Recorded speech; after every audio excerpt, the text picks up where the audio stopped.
요나서 3장 1절로 10절입니다. 요나서 3장 1절로 10절 한 절씩 교독하시겠습니다. 1절 여호와의 말씀이 두 번째로 요나에게 임하시니라. 이르시되 일어나 저 큰 성읍 니느웨로 가서 내가 내게 명한 바를 그들에게 선포하라 하신지라. 요나가 여호와의 말씀대로 일어나서 니느웨로 가니라. 니느웨는 사흘 동안 걸을 만큼 하나님 앞에 큰 성읍이더라.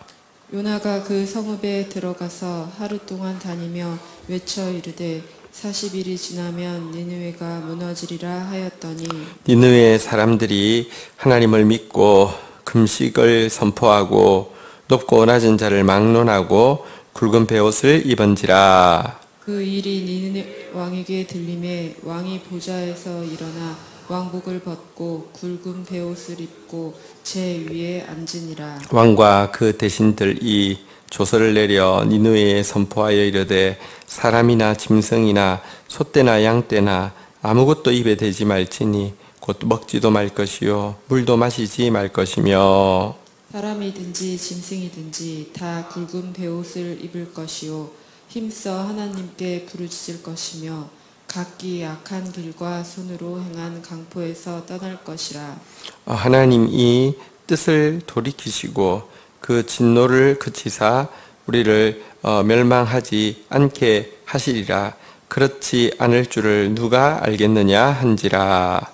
하나님이 그들이 행한 것 곧 그 악한 길에서 돌이켜 떠난 것을 보시고 하나님이 뜻을 돌이키사 그들에게 내리라고 말씀하신 재앙을 내리지 아니하시니라.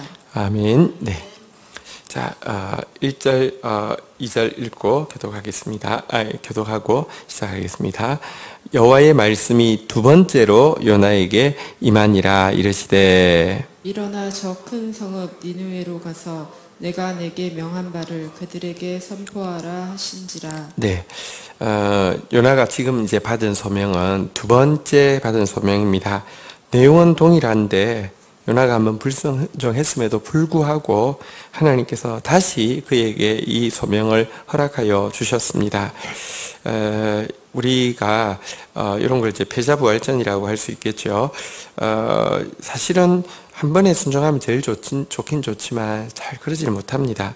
가나안 땅도 주님께서 가데스 바네아에 도착했을 때 순종했으면 바로 들어갈 수 있는데 40년 지나서 다시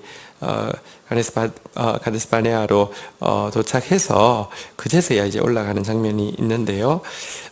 여러분, 그래서 우리가 순종한다 할지라도 기억해야 할 것은 주님이 기다려 주셔서 주님이 기회를 다시 주셔서 순종하는 것이지 우리가 순종이 막 뛰어나서 순종하는 거 아니라는 건 알아야 하고요. 우리에게 거듭 기회를 허락하여 주신 주님께 감사하는 마음으로 또 소중한 첫 번째 기회를 놓친 것에 대해서 부끄러워하는 마음으로 순종드려야 되지 내가 마치 순종하는 게 무슨 벼슬인 것처럼 그래서도 안 됩니다. 자, 이렇게 이제 큰 성읍 니느웨로 가서 내가 명한 바를 그들에게 선포하라 이렇게 명령하자 여러분들 고레벨 속에서 회개했더니 회개에는 반드시 행실이 따릅니다. 이번에는 또 즉각 순종하여서 이제 가게 되었는데요. 자, 우리 3절, 4절 교독을 합니다. 요나가 여호와의 말씀대로 일어나서 니느웨로 가니라. 니느웨는 사흘 동안 걸을 만큼 하나님 앞에서 큰 성읍이더라. 요나가 그 성읍에 들어가서 하루 동안 다니며 외쳐 이르되 40일이 지나면 니느웨가 무너지리라 하였더니 네, 이제 말씀대로 니느웨로 걸어갔습니다. 이제 그 물고기 뱃속의 교훈을 통해서 그는 정말 회개했고 회개 행실을 나타냈는데요. 이제 니느웨가 얼마나 큰 성읍이든지 걸어서 이제 이 횡단을 하는데 3일이 걸릴 만큼 큰 성읍이었다 이렇게 이야기합니다. 하나님께서는 이 도시가 크다고 관심이 있는 게 아니라 하나님 앞에서 큰 성읍이다 이 표현은 어떤 의미가 있겠습니까? 거기에 구원받을 만한 하나님 불쌍히 여길 영혼들이 많다 그런 의미가 있겠지요. 자, 이 이제 성읍에 가서 이제 도착을 했는데요. 요나가 한 것은 자, 내용이 4절에 보면 두 가지가 나오는데요. 첫 번째는 하루 동안 다니며 외친 것입니다. 다시 이야기합니다. 이 성읍을 한 바퀴, 이렇게 한 바퀴가 아니라 그냥 횡단을 하는 데만 사흘이 걸리는데 그냥 하루치 걸었습니다. 그 다음에 그 외친 내용은요, 한번 따라할까요? 40일이 지나면 니느웨가 무너지리라. 심판받는다, 멸망한다, 끝장난다, 이제 이런 내용이었습니다. 자, 3일도 아니고 하루치였고요. 이 내용 자체도 사실은 하나님이 명하신 내용은요, 너희들의 악이 나에게 상달되었다, 이렇게 라고 전해라. 이 말은 돌이키라는 뜻이지, 이렇게 죽인다, 이런 뜻은 아니에요. 죽일 것 같으면 그냥 그냥 죽이면 되지. 왜 굳이 선지자를 보내겠습니까? 그런데 그는 사실은 이런 긍휼의 마음은 전혀 아직까지 없었습니다. 행동의 순종은 할 수 있지만 마음의 순종은, 주님의 마음을 담는 것은 아직 멀었죠. 자, 그렇지만 그가 어쨌거나 가라고 했을 때 갔고요, 외치라고 했을 때 외쳤더니 그것이 지금 이 내용으로도 부족하고 사실은 시간적으로도 하루밖에 붙이지 않았는데 어떤 일이 일어나게 되었습니까? 자, 우리 5절, 6절 교독하겠습니다. 니느웨 사람들이 하나님을 믿고 금식하고 높고 낮은 자를 막론하고 굵은 배 옷을 입은지라. 그 일이 니느웨 왕에게 들림에 왕이 보좌에서 일어나 왕복을 벗고 굵은 베옷을 입고 제 위에 앉으니라. 네, 하루밖에 안 했고, 물론 이제 하루만 하려는 뜻은 아니었을 수 있지만 하루로도 좋겠습니다. 이 말을 들은 백성들부터 먼저 그냥 자발적으로 그 말대로 40일이 지나면 니느웨가 무너진다는 이 경고를 그냥 믿어버리고요. 이 경고 앞에서 내가 어떻게 할까? 금식을 선포하고요, 막 굵은 베옷을 입게 되었습니다. 이 소식이 왕한테 들리게 되었습니다. 그러면 사실 그렇잖아요.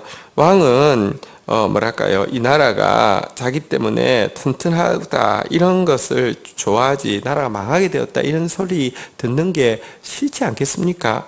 그리고 자기가 무슨 명령을 해서 백성들이 따르는 건 좋은데 백성들부터 이렇게 이렇게 금식을 한다, 막 굵은 배를 입는다, 아니면 나라가 40일 뒤에 망한다, 이 말을 옮기는 거 보면 우리 옛날에 그랬잖아요. 뭐 유언비어 퍼뜨리면은 막 옛날에 막 그 감옥에 넣고 그랬는데요. 이 말하자면 이거 무슨 어떤 놈이 와서 무슨 소리를 했길래 갑자기 이렇게 반응하기가 쉽지 않겠습니까? 그런데 왕도요, 이 이스라엘 선지자 하나 와서 40일 지나면 니느웨가 무너진다는 이야기를 듣고 백성들이 전부 금식하고 뭐 이렇게 굵은 배를 입었다는 이야기를 듣자마자 역정을 내면서 그놈 잡아와, 아니면 유언비어를 퍼뜨리는 놈들 전부 다 이렇게, 이런 게 아니라요, 자기도 보좌에서 일어나서 왕복을 벗고 굵은 베옷을 입고 제 위에, 이 사람은 더 한술 더 떠서 제 위에 앉았다, 이렇게 되어 있습니다. 도대체 하루, 그것도 망했으면 좋겠다는 마음으로 40일 지나면 니느웨가 망하리라, 아마 망하리라 여기에다가 방점을 두고 막 외치는, 사실 저주에 가까운 이 소리가 도대체 어떤 능력이 있었길래 이처럼 니느웨 사람들의 마음을 움직였을까요? 여러분들, 사실은요, 순종은 우리가 할 일이지만 그들 가운데 일어날 변화에 대해서는요, 하나님이 여호와 이레로 준비하십니다. 실상 이때가 이 요나가 이제 북이스라엘의 선지자였고, 그때가 여로보암 2세인데요. 여로보암 2세 당시에 아수르에 2해 동안 엄청난 전염병이 휩쓸고 있었다는 기록이 있습니다. 여러분, 전염병이 옛날에 참 무서웠는데 그게 2해가 갔다 오면 얼마나 막 힘들었겠습니까?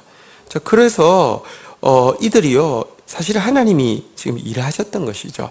그들의 악이 가득 차니까 하나님이 일하셨는데, 이게 2해 동안 계속되어지면서 공고해질 대로 공고해진 상태에서 하나님의 마음은 선지자를 보내서 왜 그런 일이 있는지 알게 함으로 돌이키는 것을 원해서 선지자를 보냈습니다.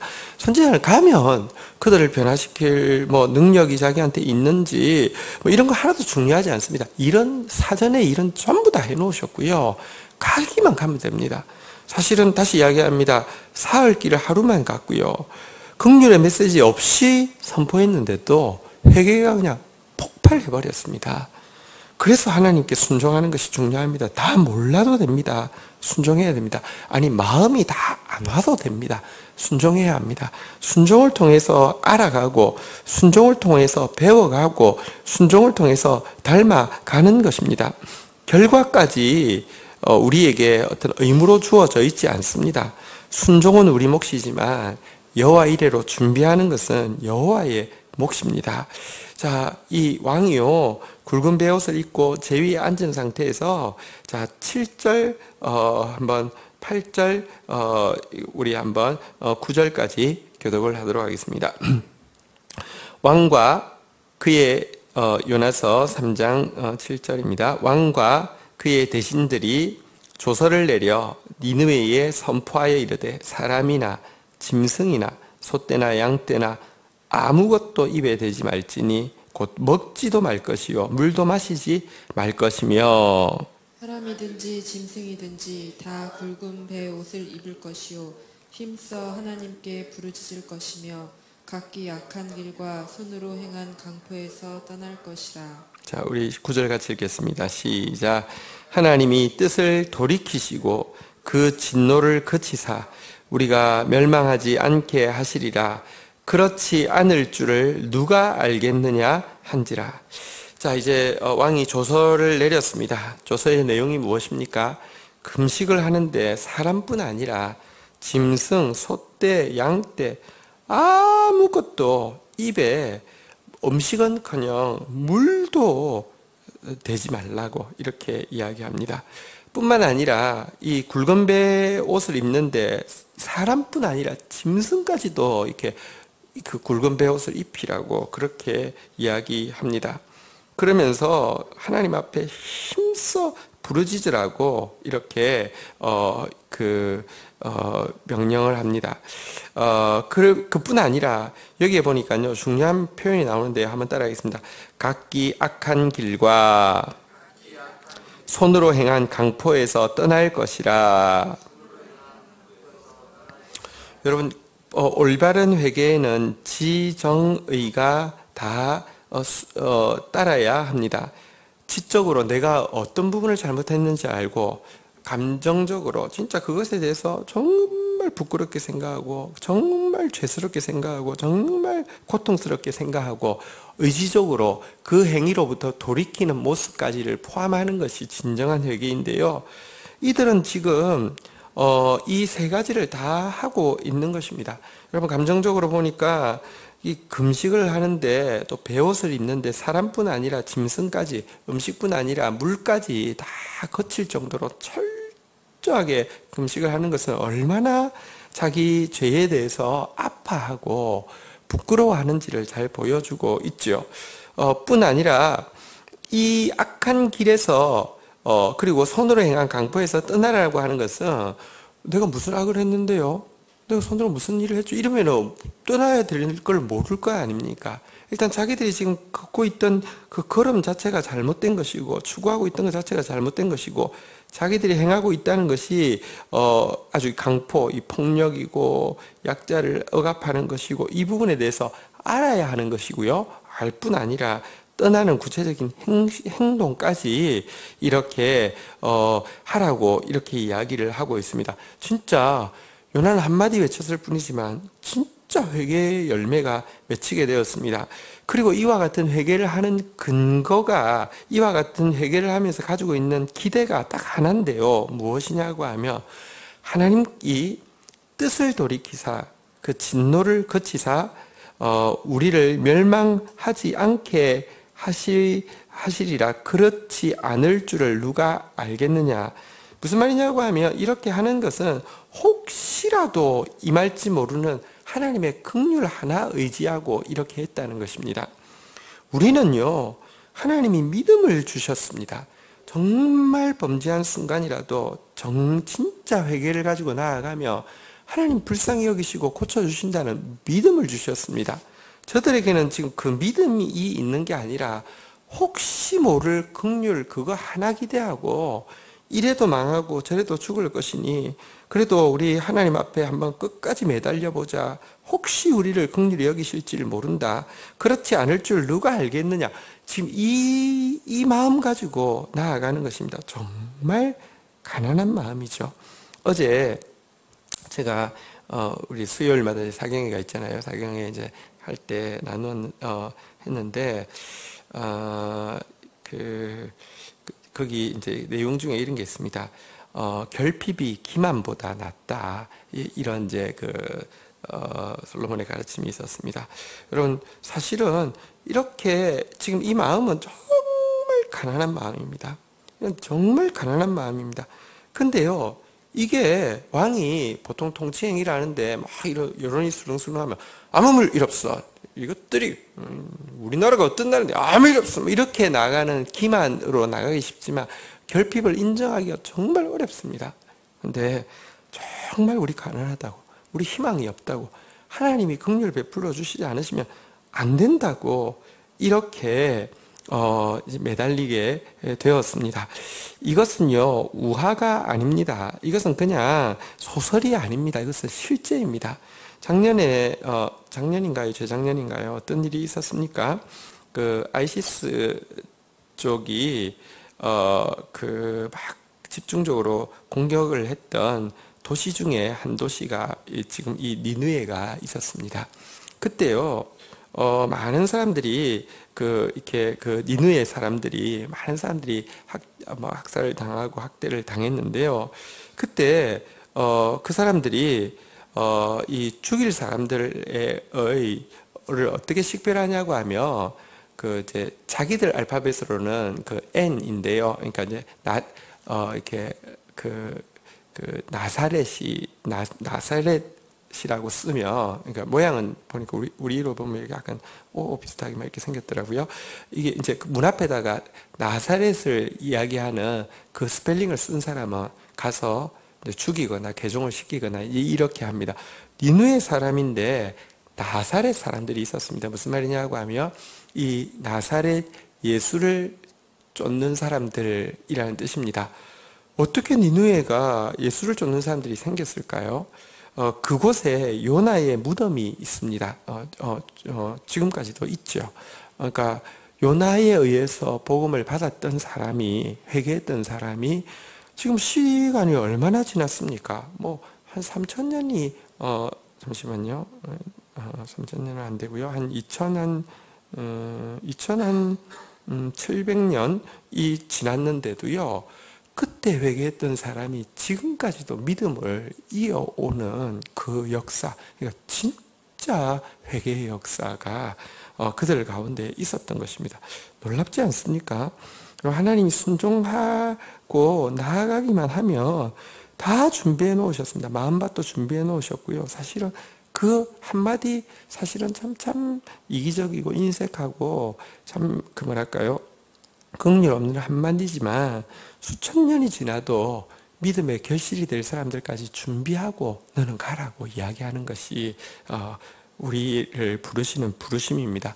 아까도 말씀드렸지만 우리가 순종했다 할지라도 첫 번째 예하고 순종하는 것이 아니라 두 번째, 진짜 하나님이 긍휼을 베풀어 주셔서 순종하게 하신 것 알고 정말 빚진 마음으로 순종해야 하지만, 또 순종해서 가면은 모든 것 다 예비해 놓으신 그 하나님 앞에서 감격하는 마음으로 순종해야 합니다. 그리고 순종하다가 자꾸 주님 마음 배우고 닮아 가야 되겠지요. 자, 이렇게 회개하자. 이렇게 겸손한 마음으로, 진짜 가난한 마음으로 회개하자.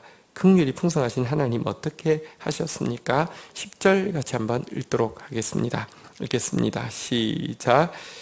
하나님이 그들이 행한 것 곧 그 악한 길에서 돌이켜 떠난 것을 보시고 하나님이 뜻을 돌이키사 그들에게 내리라고 말씀하신 재앙을 내리지 아니하시니라. 이것이 하나님의 마음입니다. 그들이 행한 것을 보셨습니다. 하나님께서 우리에게서 보시는 행한 거는 뭐냐고 하면요, 우리가 얼마나 업적을 이루었느냐. 야, 헌금을 얼마나 했고, 우리가 무슨 그 사회적 명예를 얼마나 얻었고, 사람들에게 인기를 얼마나 끌었고, 얼마나 많은 사람들이 보는 무슨 예를 들면 예술 작품을 만들었다 할지, 무슨 책을 썼다 할지, 우리 업적을 보지 않습니다. 사실 우리 업적은요, 솔직히 말하면 하나님이 주신 재능에 하나님 주신 것이 그냥 드러난 것입니다. 하나님께는 하나도 기적이 아닙니다. 그거는 못하는 게 기적이지 잘하는 것은 상식입니다. 왜냐하면 하나님 주셨기 때문에. 그것도 우리가 타락해서 많이 변질되어서 나왔는데도 그 하나님 주신 것에 가깝게 나오면 그게 전체적인 작품이 되는 것입니다. 예술가가 자기가 막 만들어낸 게 아니라 하나님이 주신 게가요, 얼마나 덜 오염돼서 나오느냐의 차이밖에 없습니다. 그런데 회개는요, 우리가 이 타락한 인간이 여기 보니까 그 악한 길에서 돌이켜 떠난 것을 보시고, 하나님이 보시는 우리의 행위란 무엇이냐고 하며, 하나님이 값지게 보시는 우리의 행위란 무엇이냐고 하며, 악한 길에서 돌이켜 떠나는 것, 다시 말하면 회개가 하나님 보실 때는 최고의 행위입니다. 기억하십시오. 한번 따라하겠습니다. 회개가 최고의 행위입니다. 하나님의 관심사는 우리가 회개하는지 여부에 달려 있습니다. 딱 보고 있습니다. 얼마나 보고 있다고 이야기합니까? 회개하면요, 천국에서 회개할 것 없는 99명의 의인 때문에 기뻐하는 것보다 더 기쁘리라고 이야기했습니다. 우리 교회에 그렇습니다. 솔직히 진짜 보면 교회도 참 영적으로 뭐 예를 들면 아버지가 될 수도 있고 어머니가 될 수도 있고 정말 하나님 앞에서 아름다운 분들이 가끔씩 있습니다. 근데 그분 한 명 때문에도 그렇게 좋은데 그런 분이 99명 있다고 하며 얼마나 행복하겠습니까? 그런데도요, 하나님은 그 99명으로 인한 기쁨보다 여러분 이 회개한 한 사람 때문에 더 기뻐한다고 이야기할 정도로 주님이 보시는 행위란 사실은 회개입니다. 근데 니느웨 사람들이 이렇게 집단으로 회개했으니 하나님이 얼마나 기뻤겠습니까? 하나님의 기쁨이 또 얼마나 컸으면 여러분 이방에서 일어난 그 집단 회개 운동이 수천 년이 지나서도 지금까지 유지가 되게 되었을까요? 그들의 의지가 강해서가 아니라 하나님의 기쁨이 크기 때문에 그들을 향한 구원의 역사가 그렇게 오랫동안 미칠 수 있었던 것입니다. 그러자 하나님은 뜻을 돌이키셨습니다. 그들에게 내리라고 말씀하신 재앙을 내리지 않으셨습니다. 하나님은 긍휼이 풍성하신 분이시고요. 여러분들 할 수만 있으면 뜻을 돌이키사 이 노하기를 더디하시고요. 은혜 베풀기를 좋아하시고요. 한 영혼도 멸망에 이르기를 원치 않는 그런 하나님이시기 때문에 기쁘게 뜻을 돌이키셨습니다. 자, 여기서 요나서에서 한 가지 우리가 이제 그 주위에서 보고 있는 바가 무엇이냐고 하면 사실은 이 하나님의 사람이라고 하는 또 선민이라고 하는 이스라엘 백성 요나보다 이방인들이 사실 하나님 앞에서 어떤 의미에서 이 그 선민이라고 하는 또 이제 선지자라고 하는 이 요나보다 더 하나님 앞에서 긍휼을 입을 만한 모습이 많다는 것에 대해서 좀 나누고 있었습니다. 요나보다 더 하나님 경외해서 어떻게 하나님께 불순종했냐고. 요나보다 사랑이 많아서 요나가 나 때문에 이렇다고 하니까 너 나쁜 놈, 네가 이거 던지지 않고요, 끝까지 배를 돌려서라도 한번 살려보려고 하던 모습이 있는데요. 오늘 여기 본문에 보면요, 이스라엘은 하나님이 얼마나 경고하셔도 끝까지 회개하지 않는데요, 이 니느웨는요 한마디 앞에서 이렇게 회개할 수 있는 모습, 사실은 유대인보다 훨씬 더 선민이라고 하는 우리보다 훨씬 더 이렇게 잘 돌이키는 모습을 대조적으로 보여줍니다. 우리가 하나님께 구원받았다는 이유로, 우리가 하나님 예수님 믿는다는 이유로요, 자신에 대해서는 무한히 좋게 생각하고요, 또 비신자에 대해서는 조금만 무슨 일이 있어도 지옥 갈 것도 이런 식으로 이야기하는 것이야말로 정말 지옥 갈 행동입니다. 절대 그렇지 않습니다. 나 같은 자에게 구원을 주셨는데 나는 이 정도밖에 못하는데 차라리 비신자에게 하나님께서 그 일을 하셨으면 어떨까? 항상 그 생각을 해야 합니다. 성경도 그렇게 증명합니다. 심판 때에 니느웨 사람들이 일어나 이 세대 사람을 정죄하리니 이는 그들이 요나의 전도를 듣고 회개하였음이거니와 요나보다 더 큰 이가 여기 있느니라. 요나의 전도 듣고 회개한 니느웨 사람들이요, 요나보다 더 큰 이 예수 그리스도의 전도를 거절하고 죽여버렸던 역사가 선민의 역사입니다. 그럼에도 불구하고 결국 하나님께서 그들 가운데 구원을 이루셨습니다. 그러니까 우리가 구원받았다는 게 벼슬이 아닙니다. 우리가 구원받았다는 자체가 주님이 얼마나 긍휼을 베푸셨는지에 대한 제일 큰 증거입니다. 그러니까 바울이요, 미쁘다 이 말이요, 모든 사람이 받을 만하도다. 그리스도께서 죄인을 구하러 오셨도다. 죄인 중에 내가 괴순이라.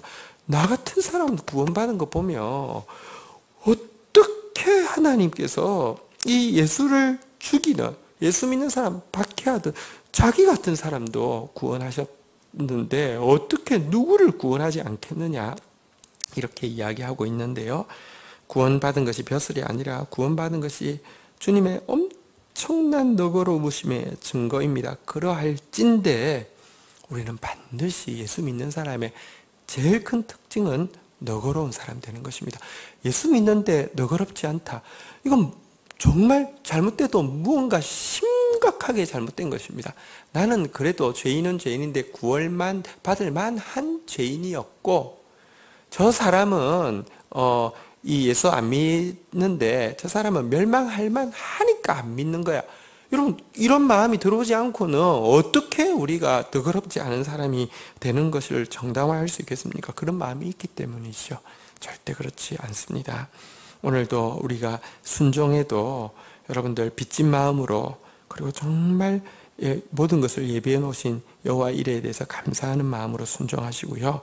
오늘도 우리가 이 구원받았다는 사실 자체가 진짜 주님의 긍휼의 표인 줄 알아서 구원받았음을 인식할진데 더더욱 긍휼이 많은 사람 되는 저와 여러분들 되시기를 주의 이름으로 축복합니다. 주신 말씀 붙잡고 우리 주님 앞에 나아가 기도하는 시간 가지도록 하겠습니다. 함께 기도하시겠습니다. 하나님 감사합니다. 오늘 다시 우리를 불러주신 것 너무 감사합니다.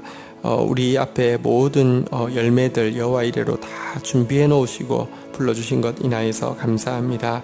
하나님, 순종하게 하셨으니 이왕 순종하되 주님 마음 알아서 주님 마음 닮아가면서 주님 마음 가지고 순종할 수 있도록 도와주시옵소서. 하나님, 내 안에 사실 이방인보다 더 회개할 줄 모르는 그런 완고한 마음이 있습니다. 하나님, 이런 자도 포기하지 아니하시고 구원하시고 사용하시기까지 하시는 주님일진데 죄인의 개수를 구원하신 주님을 아는 사람으로서 긍휼의 본이 되게 하려 하심이라 하셨는데, 진짜 사람들 가운데서 너그러움의 본이 되어질 수 있도록 은혜 받은 사람으로서 은혜 베풀기에 인색하지 않도록 저희를 붙들어 주시옵소서. 예수 그리스도의 이름으로 기도 올립니다. 아멘.